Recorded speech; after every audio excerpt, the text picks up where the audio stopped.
Welcome everyone to our YouTube channel. आज के video में इंटीग्रेशन ये यूनिट का 9th प्रॉब्लम स्टडी करेंगे। तो क्वेश्चन आपके सामने है, यहाँ लिखा है find the integration of, numerator में लिखा है 2x³ + 5x² + 4 by √x × dx। तो चलो हम ये प्रॉब्लम सॉल्व करेंगे, लेकिन वीडियो में आगे बढ़ने से पहले ये वीडियो को लाइक कर दीजिए। आपके सभी फ्रेंड्स उनके साथ इसे ज़रूर शेयर करें, और आपने चैनल को सब्सक्राइब नहीं किया है तुरंत सब्सक्राइब कर लीजिए। सब्सक्राइब के साइड में जो बेल आइकॉन है उसको ऑल पे सेट कर लीजिए, ताकि जब भी हम कोई नया वीडियो अपलोड करें तो उसका नोटिफिकेशन तुरंत आपको मिल जाए। तो ये जो प्रॉब्लम है जो हमें सॉल्व करना है, सबसे पहले हम इसको असाइन करेंगे आई से, ताकि सॉल्व करने में आसानी हो। और यहाँ पे कोई भी फिलहाल डायरेक्ट इंटीग्रेशन का फार्मूला नहीं लगेगा, बीच बीच में हम फार्मूला बताते रहेंगे जो भी हम यहाँ पे यूज़ करने वाले हैं, ताकि आपको समझने में आसानी हो। और जो भी फार्मूला हम बताएंगे, अगर आपके पास कोई फार्मूला नहीं लिखा होता है तुरंत अपने नोटबुक में वो लिख लिया करो, ठीक है। तो चलो फाइनली अब ये सॉल्व करेंगे। यहाँ पे हम सबसे पहले ये गिवन इंटीग्रल को एज अ आई लेंगे।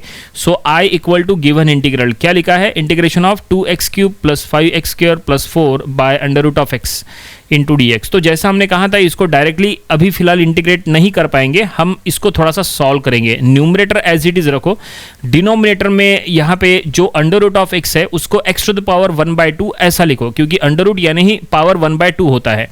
अब यहाँ पे क्या करो, ये फ्रैक्शन में सभी टर्म्स को स्प्लिट करो। सो 2x³ bye x⁻1/2 + 5x² bye x⁻1/2 + 4 bye x⁻1/2, यानी हम सभी यहाँ पे फ्रैक्शन में सभी टर्म्स को स्प्लिट कर रहे हैं। और अब हम यहाँ पे इंटीग्रेट करेंगे, लेकिन इंटीग्रेट करने के पहले देखो, इंटीग्रेशन जब करेंगे तो लेफ्ट साइड से हम इंटीग्रेशन से मल्टीप्लाई करेंगे, और राइट साइड से यहाँ पे dx से मल्टीप्लाई करेंगे। देखो राइट साइड में dx लिखा हुआ है, तो यहाँ पे देखो हम इंटीग्रेट करेंगे तो फर्स्ट टर्म का जब हम इंटीग्रेट कर रहे हैं तो 2 कांस्टेंट है, कांस्टेंट टर्म को आप बाहर लिया करो, और बाकी जो वेरिएबल वाली टर्म्स है वो अंदर ही रहने दिया करो। दोनों साइड से मल्टीप्लिकेशन करना है, राइट साइड से भी और लेफ्ट साइड से भी। तो देखो पहला टर्म हमें मिल चुका है। सेकंड टर्म को इंटीग्रेट करने को जाएंगे तो 5 कांस्टेंट है, हमने बाहर रखे, इंटीग्रेशन ऑफ x² और x⁻1/2 × dx। और नेक्स्ट टर्म को जब हम इंटीग्रेट करेंगे, मल्टीप्लाई करेंगे, तो 4 कांस्टेंट है वो हमने बाहर रखे, और इंटीग्रेशन ऑफ x⁻1/2। अगर आप प्रॉपर्ली चेक करेंगे, हमने क्या किया है, x⁻1/2 जो डिनोमिनेटर में है उसको हमने न्यूमरेटर में शिफ्ट किए, तो वो x⁻1/2 हो गया। अब ये x⁻1/2 जो ऊपर आया है, अब इसका क्या फ़ायदा होगा, फ़ायदा ये होगा कि दोनों न्यूमरेटर में, यानी जो x है, दोनों x को मल्टीप्लाई कर लो तो पावर में यहाँ पे सब्सट्रैक्शन हो जाएगा, ठीक है। तो फर्स्ट टर्म में x⁻3/2 - 1/2 + 5 integration of second term में x⁻2 - 1/2 dx + 4 integration of x⁻1/2। हमने x को मल्टीप्लाई किए तो पावर में यहाँ सब्ट्रैक्शन हो रहा है। तो फर्स्ट टर्म में हमें मिला x⁻5/2, क्योंकि हमने 3 - 1/2 क्रॉस मल्टीप्लिकेशन करें तो 5/2 मिला। सेकंड टर्म में हमें मिला x⁻3/2, क्योंकि 2 - 1/2 क्रॉस मल्टीप्लिकेशन से मिला 3/2, और last term as it is है।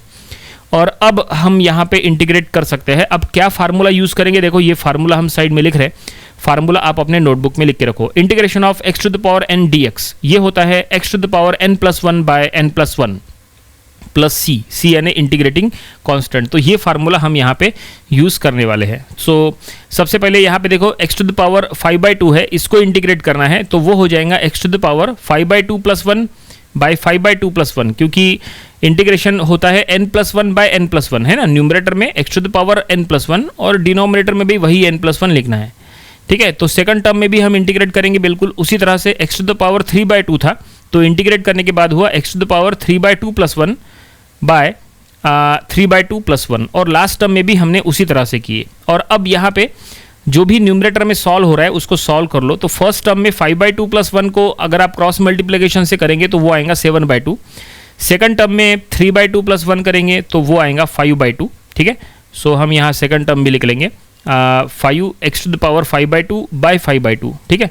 और लास्ट टर्म में जब आप क्रॉस मल्टीप्लिकेशन करेंगे तो मिलेगा 4 x⁻1/2 बाय 1/2 + c, इस तरह से। तो यहाँ तक हमने सॉल्व किए। अब क्या कर सकते हैं, क्या इसको और सॉल्व किया जा सकता है? बिल्कुल।